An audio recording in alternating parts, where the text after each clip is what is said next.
14ই শাবান অর্থাৎ যেটা দিবাগত রাত, শবে বরাত, লাইলাতুল বারাত যেটাকে বলা হয়, এই ফজিলতপূর্ণ রাতে বেশি বেশি দোয়া, ইবাদত, কান্নাকাটি করা, আল্লাহর কাছে বন্দিগি করা এবং পরদিন রোজা রাখা, এটা একটা আমল।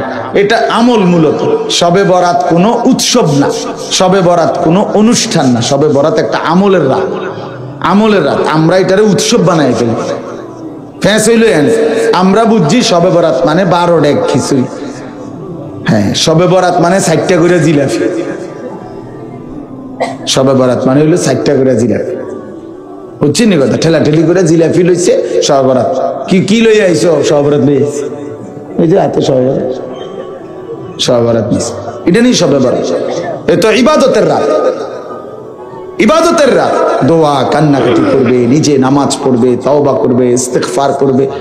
এই জন্য শবে বরাত এই আগামী শুক্রবার দিবাগত রাতে এমন সময় লাইলাতুন নিসফে মিন শাবান।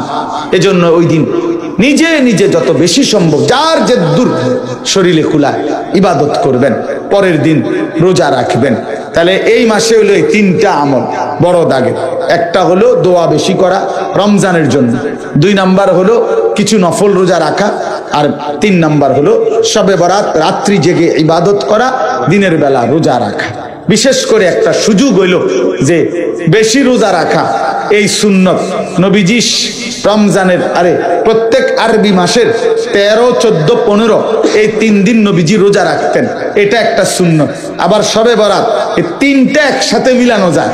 কেউ যদি এই 13, 14, 15 শাবানের অর্থাৎ আগামী বুধ, বৃহস্পতিবার, শুক্রবার, শনিবার, এই সপ্তাহে, এই সামনের বৃহস্পতি, শুক্র, শনি এই 3 দিন রোজা রাখার চেষ্টা করেন। তাহলে 3টা জিনিস লাভ হইল। এক, যে এক নবীজি যে এই মাসে একটু বেশি রোজা রাখতেন, নফল রোজা, তা আমরাও 3টা রাখছেন, এইটা একটা। 2, নবীজি আরবি চাঁদের 13, 14, 15 এই 3 দিন রোজা রাখতেন সব সময়, তো এইটাও এই 3 দিন। আবার শবে বরাতের জন্য নবীজি যে একটা রোজা রাখতেন, এইটাও এই 3 দিনের শেষ দিন, মানে 3 in 1। বুঝছেন না কথা? একের ভিতরে 3 আছে, অর্থাৎ আপনি সবটা আদায় হবে। এই জন্য মা বোনরাও আমি অনুরোধ করছি, মা বোনদেরকে একটা তো শক্ত কথা বলছি, অনেকটা ভালো কথা কইলাম, যে নফল রোজা রাখেন, হ্যাঁ, শবে বরাতের জন্য এবং নফল রোজার জন্য আগামী বৃহস্পতি, শুক্র, শনিবার এই 3 দিন রোজা রাখার চেষ্টা করেন। আর রমজান উপলক্ষে ইনশাআল্লাহ নিজেকে প্রস্তুত করে গুনাহ থেকে বাঁচবার সিদ্ধান্ত নেন, ইবাদত আমলের ফিকির করেন, বলেন ইনশাআল্লাহ। এই জন্য আপনাদের কাছে আমার অনুরোধ, নওজোয়ান ভাই তোমাদের কাছেও, রমজানকে সামনে রেখে আমরা প্রস্তুতি নেই ইবাদতের জন্য, আখিরাতের জন্য, নিজেকে জাহান্নাম থেকে বাঁচাবার জন্য, জান্নাতি হওয়ার জন্য। কয়েকটা মোটা মোটা দাগের কাজ হলো এখন। 1 নাম্বার হলো শাবান মাস, এখন এই মাসে বেশি বেশি দোয়া করা যে আল্লাহ রমজান পর্যন্ত হায়াত ভিক্ষা দান করেন, রমজান পর্যন্ত হায়াত দেন যেন রমজান পেতে পারি। এটা একটা গুরুত্বপূর্ণ আমল। আল্লাহুম্মা বারিক লানা ফি রাজাব ওয়া শাবান ওয়া বাল্লিগনা রমাদান, এটা পড়তে থাকা। অথবা বাংলায় বলেন যে আল্লাহ রমজান পর্যন্ত হায়াত দেন, রমজান পর্যন্ত হায়াত দেন।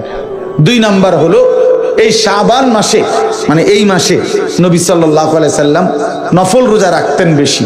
এজন্য উচিত নবী সাল্লাল্লাহু আলাইহি সাল্লামের এই সুন্নাতের অনুসরণে যাদেরই সুযোগ হয় 3টা, 4টা, 5টা রোজা রাখা, তাইলে এটা একটা মোবারক আমল। নবীজি সাল্লাল্লাহু আলাইহি সাল্লাম বলছেন রমজানের সম্মানার্থে তিনি এই নফল রোজাগুলো রাখতেন। আল্লাহ তাআলা আলাদাভাবে দেখেন, কোম্পানি, দোকানদার, ব্যবসায়ী সিজনে অতিরিক্ত মাল উঠায়। সিজনে এখন কাপড় চোপড় বেচা হবে অনেক, এই জন্য ব্যবসায়ী স্বাভাবিক সারা বছরের চাইতে আরো 40 লাখ টাকার মাল বেশি উঠাইছে, আরো 30 লাখ টাকার মাল কি উঠাইছে বেশি। রব্বুল আলামিন আল্লাহ তাআলা বলতেছে, বান্দা রমজানে আমি আমার বেশি বান্দারে মাফ করি, রমজানে আমি জান্নাত বেশি দেই, রমজানে আমি জাহান্নাম থেকে মাফ বেশি করি। এজন্য এটা আমার আখিরাতের সিজন, এই জন্য সারা বছরের আমলের সাথে অতিরিক্ত আরো আমল আমি এই রমজান উপলক্ষে যোগ দিলাম। ইফতার এটা ইবাদত, সারা বছর এটা আসিল হুদা বুট মুড়ি, এখন এটা ইবাদত। রমজানে এটা হুদা বুট মুড়ি না, না, ইফতার এটা কি ইবাদত। সাহারি, রাত্রের সেহরি খাওয়া, এটা শুধু ভাত গোস্ত না, না, এটা কি ইবাদত। তাসাহহারু ফাইন্না ফিস সাহুরে বারাকা, নবীজি বলছে সেহরি খাও, এক ডুব পানি হলেও খাও, কেননা সাহরির মধ্যেই বরকত আছে। তাইলে বরকত এটা ইবাদত। তাহলে ইফতার অতিরিক্ত দিলাম ইবাদত, সাহরি অতিরিক্ত ইবাদত, 20 রাকাত পূর্ণ তারাবি অতিরিক্ত ইবাদত, ঠিক কিনা বলে? রমজান শেষ দশকে শেষ 10 দিনের এতেকাফ অতিরিক্ত ইবাদত, শবে কদরের তালাশ শেষ বেজর রাত্রিগুলোতে অতিরিক্ত ইবাদত। তাহলে কম্প আরো তো আছে, কিন্তু মোটা দাগে 5টা। মোটা দাগে নতুন ইবাদত কয়টা? ইফতার, সাহরি, তারাবি, এরপরে এতেকাফ, এরপরে শবে কদর। শবে কদরে আল্লাহ বলছেন আমি আরো অতিরিক্ত মাল উঠাইলাম। রমজান উপলক্ষে আরো অতিরিক্ত কি উঠাইলাম? আরো মাল উঠাইলাম, আরো ইবাদত উঠাইলাম লগে। আগের গুলো তো আছেই, আগের গুলো তো আছেই, যে সমস্ত গুনাহ বর্জন করা এটা আগের হুকুম। হ্যাঁ, 5 ওয়াক্ত নামাজ পড়া এ তো আগের হুকুম। যাকাত দেওয়া এ তো সারা বছরের হুকুম। তো এটা তো আছেই, আরো অতিরিক্ত ইবাদত সুযোগ দিলাম। এরপরে আল্লাহ তাআলা বলেন, আমরা যদি জিজ্ঞাসা করি আগের আমল আরো নতুন আমল দিলেন বাড়াই আরো, এটা তো বুঝলাম, কিন্তু পুরস্কার দিবেন কেমন? বিনিময় নেকি দিবেন কেমন? আল্লাহ বলছে হ্যাঁ দেখো শোনো, এইটাও তোমার ভাল লাগেনি, শোনো। আল্লাহ বলেন প্রতিটা নফলকে আমি ফরজ বানিয়ে দিলাম, প্রতিটা ফরজ 70টা ফরজের সমান করে দিলাম। 70টা ফরজের প্রথম দশক রহমত বানিয়ে দিলাম, মাঝখানের দশক মাগফিরাত বানিয়ে দিলাম, শেষের দশক জাহান্নাম থেকে মুক্তির ফয়সালা দিয়ে দিলাম। হ্যাঁ, এরপরে আল্লাহ নবী সাল্লাল্লাহু আলাইহি ওয়াসাল্লাম বলেন মান ফাত্তারা ফীহি সাইমান কানা লাহু মাগফিরাতান লিযুনুবিহি ওয়া ইতকা রাকাবাতিহি মিনান নার ওয়া কানা লাহু মিসলু আজরিহি। নবীজি বলেন কেউ যদি একজন রোজাদারকে সামান্য একটু ইফতারও করায় তাহলে তাকে 3টা পুরস্কার, 1 তার গুনাহ মাফ করে দেওয়া হবে, 2 জাহান্নাম থেকে মুক্তি দেওয়া হবে, 3 রোজাদারের সমপরিমাণ নেকি দেওয়া হবে, সমপরিমাণ নেকি দেওয়া হবে। তাহলে বলেন আল্লাহ তাআলা অতিরিক্ত ইবাদতও দিবেন আমাদেরকে, রমজান ইবাদত দিয়ে সাজিয়েছেন, আবার নেকিও দিবেন অগণিত অগণিত অগণিত অগণিত। তাহলে এত কিছু দিয়ে আল্লাহ তাআলার উদ্দেশ্য কি? লাআল্লাকুম তাত্তাকুন, আমাদেরকে মুত্তাকি বানানো, আমাদেরকে জান্নাতি বানানো। আল্লাহ বলে আমি চাচ্ছি বান্দা যে কোনো মূল্যে, কত অফার দিলাম, কত সুযোগ দিলাম, বান্দা তোমারে আমি জান্নাত দিতে চাই, জান্নাত দিতে চাই, জান্নাত দিতে চাই, জান্নাত দিতে চাই। এই জন্য আমি আল্লাহ তাআলা নেকির পরিমাণ বাড়ায় দিলাম। 1টা মাস কদর করো, গুনাহ ছেড়ে দাও, আমি আল্লাহ তোমার নেকির পরিমাণ বাড়িয়ে দেব। প্রত্যেকটা কদম কদম নেকি দান করি।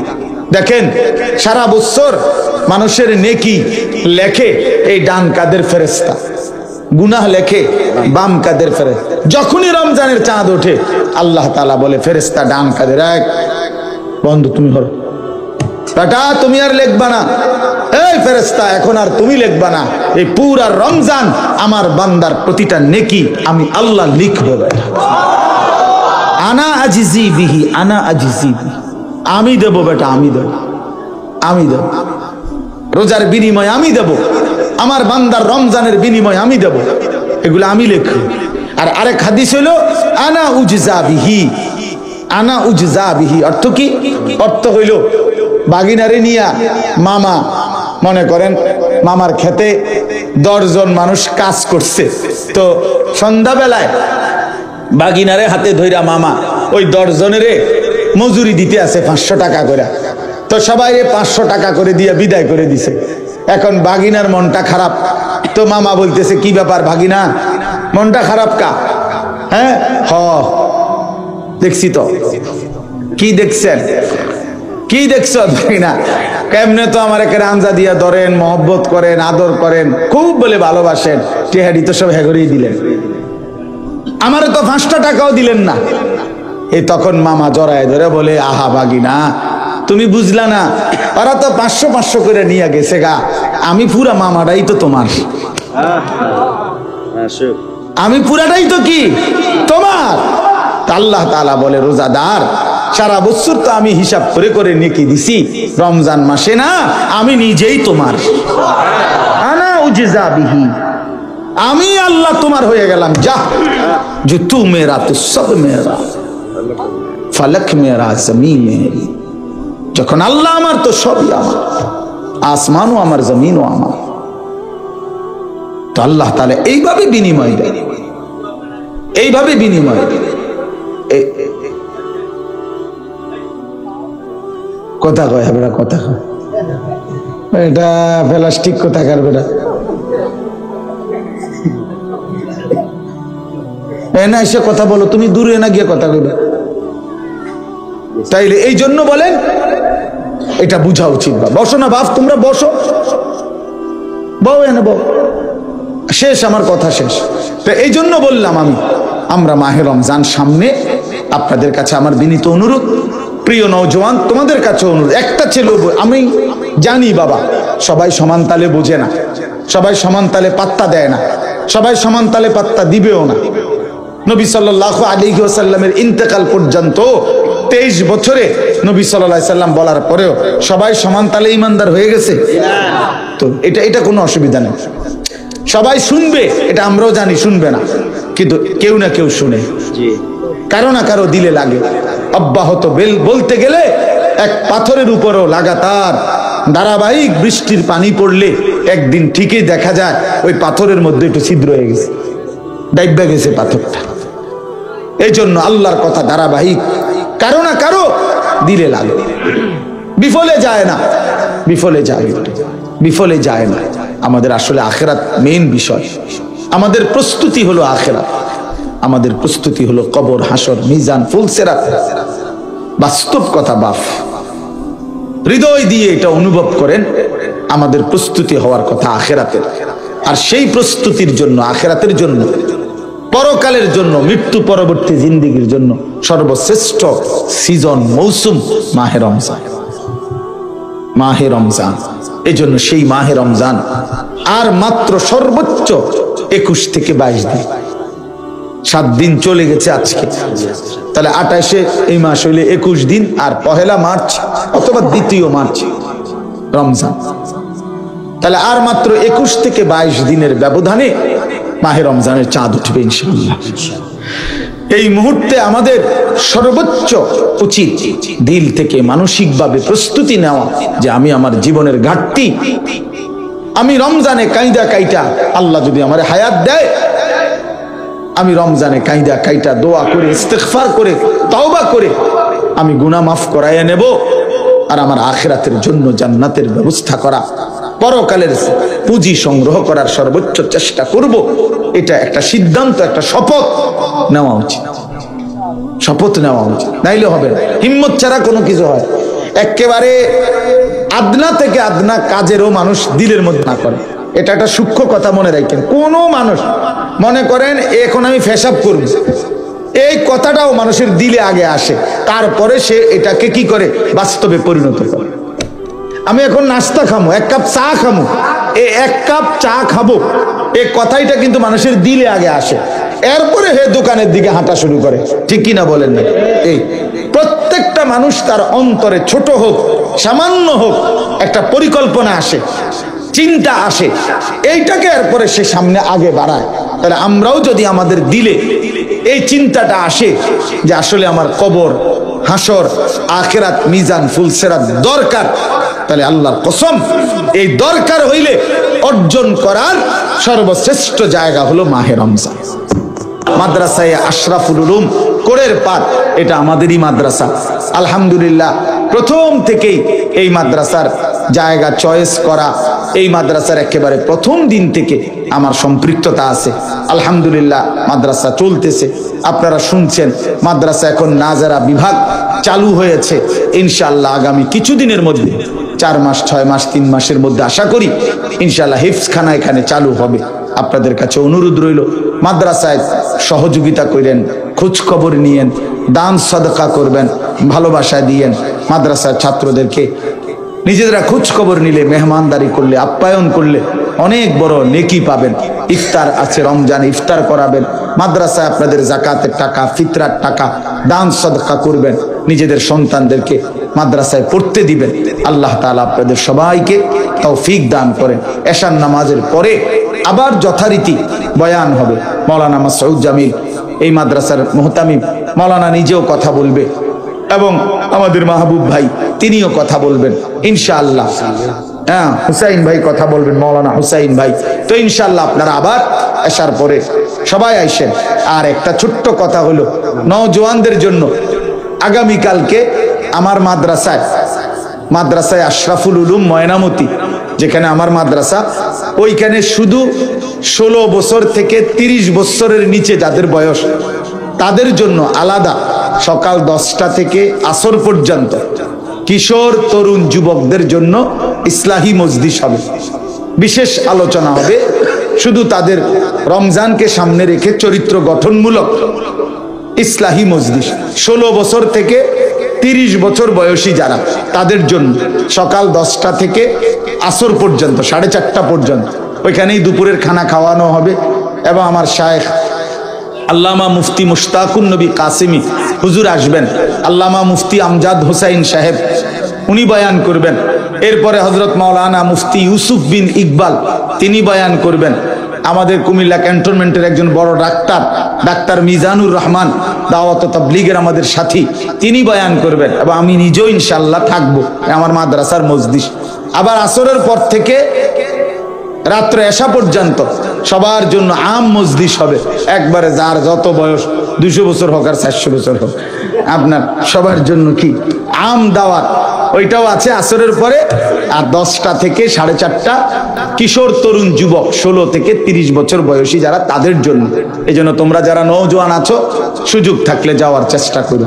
কালকে 10টার আগেই পৌঁছতে হবে, পরে গেলে আর বসতে দেওয়া হবে না। হ্যাঁ, এটাই সিস্টেম। আল্লাহ তৌফিক দান করুন। জি, সকলে নামাজ পড়েন, মেহেরবানি করে নামাজে অংশগ্রহণ করে যথারীতি আবার বয়ানে বসেন।